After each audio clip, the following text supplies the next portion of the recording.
Hello students, welcome to our YouTube course. इस course में हम क्या करने वाले हैं, आपका जो 4 तारीख को होने वाला एग्ज़ाम है मार्च में, कर्नाटका पीयूसी सेकेंड ईयर वाला है ना। तो फिजिक्स वाला जो एग्ज़ाम होगा आपका, उसके अंदर आपको मैक्सिमम से मैक्सिमम नंबर कैसे हम दिला सकते हैं, इस चीज़ को ध्यान रखते हुए हमने सारे क्वेश्चंस के ऊपर कौन से क्वेश्चन नंबर पे कौन से क्वेश्चंस आएंगे, इनके लिए एक हमने डाटा बनाया हुआ है। उस डाटा को आपके साथ शेयर करना चाहते हैं, राइट, जिससे कि आपको मैक्सिमम से मैक्सिमम नंबर स्कोर करने के एक ऑप्शन बना रहे, जिससे कि मेहनत कम करनी पड़े और परसेंटेज अच्छा खासा आ जाए, राइट। तो उसके लिए आज के इस वीडियो में हम बात करने वाले हैं क्वेश्चन नंबर 39 पे कौन से क्वेश्चंस आने वाले हैं, उन क्वेश्चंस को कैसे सॉल्व करना है, ये वाला हम आज देखने की कोशिश करते हैं। चलिए बिना देर करे शुरू करते हैं। पहला क्वेश्चन जो इस क्वेश्चन नंबर पे देखने को मिल सकता है, वो क्वेश्चन कौन सा है, derive the expression for potential due to point charge. हमें क्या पूछा गया है, पोटेंशियल फाइंड करिए किस चीज का, पॉइंट चार्ज का। तो कैसे फाइंड करेंगे, चलिए देखते हैं। तो पोटेंशियल फाइंड करना है तो पहले आपके पास होना चाहिए चार्ज। तो ये लीजिए, मैंने मान लिया एक चार्ज, कितना, क्यू। इस चार्ज को हमने मान लिया कैसा है, फिक्स्ड। कैसा है ये, फिक्स्ड। हमें पूछा गया है कि इसके सेंटर से या फिर चार्ज से आर दूरी पे कितना पोटेंशियल बनेगा। तो आर दूरी पे मैंने यहाँ पे पॉइंट मान लिया है पी, राइट। तो मैं चाहता हूं कि इस चार्ज का पोटेंशियल मैं पता लगाऊं किस पॉइंट पे, पी पॉइंट पे। तो अब इस पोटेंशियल को मैं कैसे फाइंड करूं, तो पोटेंशियल का डेफिनेशन क्या कहता है कि एक कूलम चार्ज को इन्फिनिटी से लेके एक पर्टिकुलर पॉइंट तक लाने में मुझे कितना वर्क करना पड़ेगा अगेंस्ट कूलम्स फोर्स। तो वो क्या कहलाएगा, पोटेंशियल। क्या कहलाएगा, पोटेंशियल। किस चार्ज का, क्यू चार्ज का, राइट। तो अब मैं क्या करूंगा, इस क्यू चार्ज के सामने इन्फिनिटी से एक 1 कूलम के चार्ज को चलाता हुआ इस पॉइंट पे लेके आऊंगा। तो उसको लाने में मैंने कितनी मेहनत की, वो मेहनत ही क्या कहलाएगी, पोटेंशियल। क्या कहलाएगी, पोटेंशियल। आई थिंक इतना क्लियर हुआ होगा। चलिए इसको सॉल्व कैसे करें देखते हैं। इसको डेराइव करने के लिए पहले हम मान लेंगे एक कूलम का चार्ज है कहां पे, इन्फिनिटी पे। जब ये चार्ज यहां पे फिक्स है और वो चार्ज इन्फिनिटी पे है, तो इन दोनों के बीच में कोई फोर्स नहीं है। क्यों, डिस्टेंस बहुत ज्यादा है, इनफाइनाइट, तो फोर्स की वैल्यू होगी 0। आई होप ये क्लियर हुआ होगा, राइट। अब मैं चाहता हूं कि इस 1 कूलम को मैं इस पॉइंट पे लेके आऊं, तो इसको लाने में जो मैं अपना एनर्जी वेस्ट करूंगा, वो एनर्जी इसके अंदर स्टोर होगी, किस रूप में, पोटेंशियल के रूप में। आई होप ये क्लियर हुआ होगा। चलिए इसको फाइंड करते हैं। तो मैंने क्या किया, इसको पकड़ के ऐसे लाना चाहा, तो किसी ना किसी टाइम पे ये चार्ज यहाँ पे आया होगा, 1 कूलम वाला चार्ज, सही है। तो 1 कूलम वाला चार्ज जब यहाँ पहुंचेगा, तो अब ये इन्फिनिटी पे है कि कुछ फाइनाइट दूरी पे है, फाइनाइट दूरी पे है। तो हमने बोला कि यहाँ से इसकी दूरी कितनी है, मान लेंगे कितनी है, x है, राइट। तो जैसे ही ये वाले चार्ज से ये वाला चार्ज फाइनाइट दूरी पे आएगा, तो ये चार्ज उसको रिपल करेगा। क्या करेगा, रिपल करके ये इसको इधर धक्का देगा, कितने फोर्स से, k into Q into 1 divided by x²। I hope ये क्लियर हुआ होगा। जब वो चार्ज अंदर आना चाहता है, तो ये चार्ज उसको रिपल करके आगे धक्का देता है, राइट। लेकिन मैं चाहता हूं कि ये चार्ज इधर अंदर आ जाए, तो अब इसको अंदर लाने के लिए मैं भी अपनी एक ताकत लगाऊंगा। तो मैंने उसको बोला एफ एक्सटर्नल, एफ एक्सटर्नल। इस चार्ज को क्यू वाला चार्ज बाहर की तरफ पुश कर रहा है, मैं अंदर की तरफ पुश कर रहा हूं। अगर इस चार्ज को अंदर आना है, तो मेरा जो एफ एक्सटर्नल लगाया हुआ फोर्स है, ये फोर्स चार्ज वाले फोर्स से ज्यादा होना चाहिए। बहुत नहीं, हल्का सा भी ज्यादा होगा तो चलेगा। तो अब यहां पे लिखें, to bring 1 coulomb charge, we have to apply external force।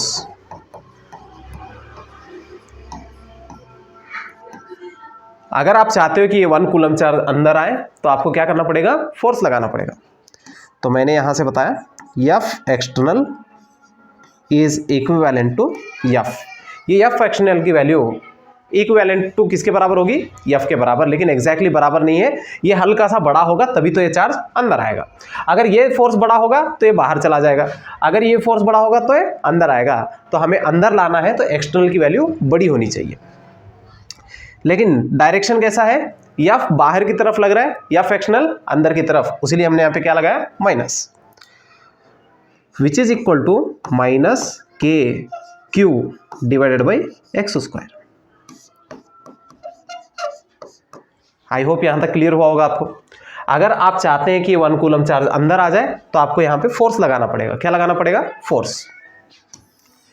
अब जैसे कि हम जानते हैं एफ फ्रैक्शनल की वैल्यू ज्यादा है किससे, एफ से, तो अब ये वाला जो चार्ज है 1 कूलम का ये बाहर जाएगा या अंदर आएगा। ऑब्वियसली एफ फ्रैक्शनल अगर बड़ा है तो ये चार्ज अंदर आएगा।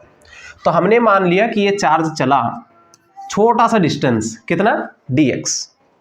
तो जब हम फोर्स लगाते हैं और वहां पे डिस्प्लेसमेंट होता है तो हम कहते हैं कि यहाँ पे वर्क हुआ है। क्या हुआ है, वर्क हुआ है। अब देखिए ये 1 कूलम का चार्ज आगे आया, कितना डिस्टेंस, dx। कौन लेके आया इसको आगे, एफ फ्रैक्शनल, यानी कि यहाँ पे एफ फ्रैक्शनल ने वर्क किया है। क्या किया है, वर्क। तो यहाँ पे लिखेंगे work done by F external in moving 1 coulomb charge by distance dx, right. तो 1 कूलम चार्ज को dx डिस्टेंस से चलाने में जो एफ फ्रैक्शनल ने वर्क किया है वो किसके बराबर है, dw। कौन सा फोर्स ने काम किया यहाँ पे, एक्सटर्नल फोर्स इनटू कितना डिस्प्लेसमेंट, dx। आई होप ये क्लियर हुआ होगा। नेक्स्ट, अगर मैं इसके अंदर वैल्यू पुट कर दूं तो ये होगा माइनस के q divided by x square into d x, बराबर। तो अब बताइए ये पूरा वर्क डन है कि छोटा सा वर्क डन है, छोटा सा ही तो वर्क डन है। डी एक्स डिस्टेंस चलाने में जो हमने वर्क किया है उतना सही है, लेकिन हमें तो पूरा वर्क जानना है। कहां से लाने में, इन्फिनिटी से लेके कितनी दूर तक, आर दूरी तक लाने में हमने कितना काम किया ये हमें पता करना है। तब उसके लिए हम करेंगे इसको इंटीग्रेशन। क्या करेंगे, integration. Total work done in moving 1 coulomb charge from infinity two point P. तो हम चाहते हैं कि इन्फिनिटी से लेके पॉइंट पी तक लाने में हमने कितना वर्क किया है, हम वो वर्क फाइंड करना चाहते हैं। तो उसके लिए यहाँ पे क्या लिखेंगे हम, W is equal to integration minus के q divided by x square into d x, बराबर। पहले x की वैल्यू कितनी थी, इन्फिनिटी। जब चार्ज इन्फिनिटी पे था तो डिस्टेंस कितना था, इन्फिनिटी के बराबर। जब ये चार्ज P पे आ जाएगा तो गैप कितना हो जाएगा, R के बराबर। तो यहां पे आप लिखेंगे लिमिट R, बराबर। नेक्स्ट, यहां पे देखिए वर्क को हमने बोला है पोटेंशियल। क्या बोला है, पोटेंशियल बाय डेफिनेशन। माइनस के क्यू हमने बाहर रखा, इंटीग्रेशन में रख दिया हमने dx divided by x square, infinity से लेके R, राइट। तो यहां पे माइनस के Q as it is, integration करेंगे तो आंसर आएगा -1 डिवाइडेड बाई एक्स, इन्फिनिटी से लेके R। ये वाला माइनस और ये वाला minus cancel, so it is के क्यू इंटू, पहले अपर लिमिट लगानी पड़ती है 1/r माइनस 1/इंफिनिटी। 1/इंफिनिटी की वैल्यू क्या होती है, 0। So this is v is equal to k q divided by r, right. सो ये फॉर्मूला होता है potential due to point charge, सही है। एक पॉइंट चार्ज का पोटेंशियल किसी r दूरी पे अगर आप फाइंड करना चाहते हो तो इस फॉर्मूले को यूज करेंगे तो आपका पोटेंशियल मिल जाएगा उस चार्ज की वजह से। आई होप कि ये वाला डेरिवेशन आपको क्लियर हुआ होगा, राइट। यहाँ पे ये वाला कैसे आया था तो मैं इसके लिए फॉर्मूला लिख देता हूँ। dx divided by x square जब भी इंटीग्रेशन में दिखे तो उसकी जगह पे आपको क्या लिखना होगा, -1/x। आई थिंक ये क्लियर हुआ होगा। चलिए आगे बढ़ते हैं। इस क्वेश्चन में हमसे क्या बोला गया है, derive the expression for capacitance of A parallel plate capacitor. तो आपके पास एक कैपेसिटर है पैरेलल प्लेट वाला, उसकी कैपेसिटेंस कितनी है आपको पता करनी है। तो चलिए इसको भी सॉल्व करते हैं।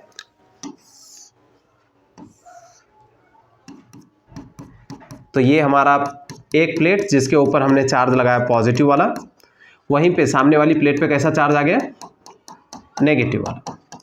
नेगेटिव वाले प्लेट को हमने कनेक्ट कर रखा है ग्राउंड से, राइट। और इसका एरिया कितना है, ए के बराबर, और डिस्टेंस कितना है, डी के बराबर। आई होप ये क्लियर हुआ होगा। अब यहाँ पे इस पॉइंट पे इलेक्ट्रिक फील्ड अगर हम देखेंगे इन दोनों प्लेट्स के बीच में, तो दोनों प्लेट की वजह से होगी, पॉजिटिव प्लेट की वजह से भी होगी और नेगेटिव प्लेट की वजह से। पॉजिटिव प्लेट की वजह से हमने बताया इलेक्ट्रिक फील्ड आगे की तरफ है, किसके बराबर, E1 के बराबर, जिसकी वैल्यू होगी sigma divided by 2 epsilon not, right. ये E1 इलेक्ट्रिक फील्ड कौन से प्लेट की है, पॉजिटिव प्लेट की है। वैसे ही नेगेटिव प्लेट की भी इलेक्ट्रिक फील्ड इधर ही आएगी, तो ये किसके बराबर होगी, E2, जो कि sigma divided by 2 epsilon not के बराबर होगी। आई होप ये क्लियर हुआ होगा, राइट। अब देखिए इस जगह पे दो इलेक्ट्रिक फील्ड है, एक पॉजिटिव वाले का और एक नेगेटिव वाले का। अगर आप चाहते हैं टोटल इलेक्ट्रिक फील्ड, तो इन दोनों को रिजल्टेंट फाइंड कर लीजिए। दोनों का डायरेक्शन सेम है, तो रिजल्टेंट में दोनों को ऐड करते हैं। Total electric field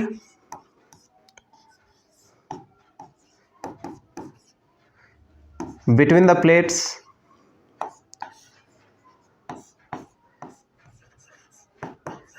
is E equal to E1 plus E2। I think ये क्लियर हुआ होगा। अब इसके अंदर आप अगर वैल्यू पुट करते हैं, E इक्वल टू E1 की वैल्यू कितनी है, सिग्मा बाई 2 एप्सिलॉन नॉट। अगर इसके ऊपर मैं बोल दूं चार्ज Q है, सिग्मा बाई 2 एप्सिलॉन नॉट। और E2 की वैल्यू भी किसके बराबर है, सिग्मा बाई 2 एप्सिलॉन नॉट। अगर आप इसको सिंप्लीफाई करेंगे तो आपको मिलेगा ये 2 sigma divided by 2 epsilon not. 2 और 2 काट देंगे तो ये बन जाएगा sigma by epsilon not. Sigma की जगह पे मैं लिख रहा हूं Q डिवाइडेड बाई A, ये वाला एप्सिलॉन नॉट। सिग्मा की जगह पे मैंने क्या यूज किया है, Q by A। I hope ये क्लियर हुआ होगा। This is electric field. Next इसको इक्वेशन नंबर 1 कह देंगे। We know that electric field का पोटेंशियल के साथ एक फॉर्मूला होता है, E is equal to V divided by D. अब ये कैसे आया, E इक्वल टू होता है KQ divided by R square. इसको अगर हम लिखें तो KQ divided by R into R, ऐसे लिख सकते हैं आर स्क्वायर को। अभी आपने देखा था KQ बाई R जो था वो V के बराबर था, तो E की वैल्यू यहां से क्या हो जाएगी, V divided by R। Clear. तो वैसे ही यहाँ पे R की जगह पे डिस्टेंस कितना है D, तो इसलिए मैंने V बाई D। इसको इक्वेशन नंबर 2 कह देंगे। फ्रॉम 1 and 2, ये दोनों इक्वेशन को अगर मैं सॉल्व कर दूं तो ये होगा Q divided by A epsilon not, किसके बराबर, V डिवाइडेड बाई D के बराबर। अब एक काम करते हैं, ये वाला V इधर लेते हैं, A एप्सिलॉन नॉट को उधर करते हैं, तो ये हो जाएगा Q divided by V which is equal to A epsilon naught by D। ये जो Q बाई V है ये है capacitance C, A epsilon naught divided by D। तो C किसकी जगह पे लाया मैंने, Q बाई V।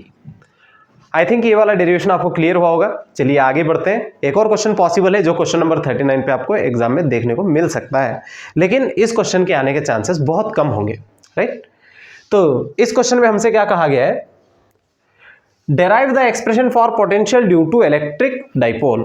तो आपको यहां पे पोटेंशियल फाइंड करना है इलेक्ट्रिक डाइपोल की वजह से। तो चलिए उसे कैसे फाइंड करना है देखते हैं।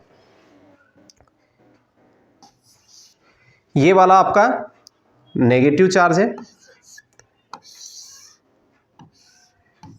ये आपका पॉजिटिव चार्ज है। I think clear. ये इसका सेंटर पॉइंट O बोलेंगे, सेंटर से इधर की दूरी D है और सेंटर से इधर की भी दूरी D है। ये आपका एक इलेक्ट्रिक डाइपोल है। क्या चीज़ है ये, इलेक्ट्रिक डाइपोल। आपको इलेक्ट्रिक फील्ड फाइंड करनी है इस जगह, सॉरी इलेक्ट्रिक पोटेंशियल फाइंड करना है इस जगह पे। क्लियर, इस पॉइंट पे। तो मैंने इस पॉइंट का नाम दे दिया P। अब सेंटर से इसने एंगल बनाया हुआ है कितना, थीटा, और इसकी लेंथ कितनी है, R के बराबर, राइट। मैं चाहता हूं कि ये नेगेटिव का पोटेंशियल यहां बताऊं और पॉजिटिव का पोटेंशियल भी बता दूं, टोटल पोटेंशियल बताना है मेरे को। तो उसके लिए हम क्या करेंगे, पहले इसको जोड़ देंगे इस तरीके से, राइट। इस पॉइंट को हमने नाम दिया A और इस पॉइंट को हमने नाम दिया B। अगर आप नेगेटिव का पोटेंशियल बताना चाहते हैं तो आपको ये गैप पता होना चाहिए, डिस्टेंस पता होना चाहिए, राइट। अब ये डिस्टेंस कैसे पता करेंगे, देखिए आपको AP की वैल्यू पता करनी है तो आप एक काम करेंगे, इस लाइन को पीछे खींचेंगे, इस लाइन को हम पीछे खींचते हैं इस तरीके से। अगर अभी आप देखेंगे इस पॉइंट को मैंने नाम दिया C। ये जो C से लेके P वाली लेंथ है और ये जो A से लेके P वाली लेंथ है दोनों नियरली इक्वल है, सही है। तो इसका मतलब OP वाली लेंथ में मैं अगर ये OC वाली लेंथ ऐड करता हूं तो उस टाइम मेरे को AP की वैल्यू पता चल जाएगी। ये एंगल थीटा है तो ये भी एंगल थीटा। ये वाला जो D है इसको अगर आप इधर तोड़ देंगे तो इसकी वैल्यू क्या आएगी, D cos थीटा। कैसे आई देखिए इधर, in triangle AOC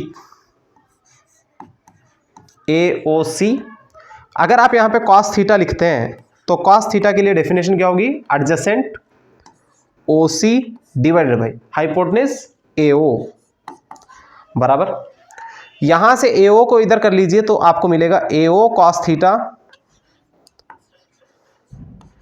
which is equal to OC। AO की वैल्यू किसके बराबर है, D के बराबर, तो ये होगा D cos theta which is equal to OC। I think ये क्लियर हुआ होगा। तो ये वैल्यू जो है D cos थीटा है। अगर आप अब देखेंगे तो ये वैल्यू को अगर R में ऐड कर देंगे तो आपको ये वैल्यू मिल जाएगी। तो ये वैल्यू किसके बराबर है, R plus D cos theta बराबर। आपको ये A से लेके P तक का डिस्टेंस पता चल गया। वैसे ही अभी B से लेके P तक का डिस्टेंस चाहिए, तो यहां पे भी आप एक परपेंडिकुलर ड्रॉ करेंगे इस तरीके से।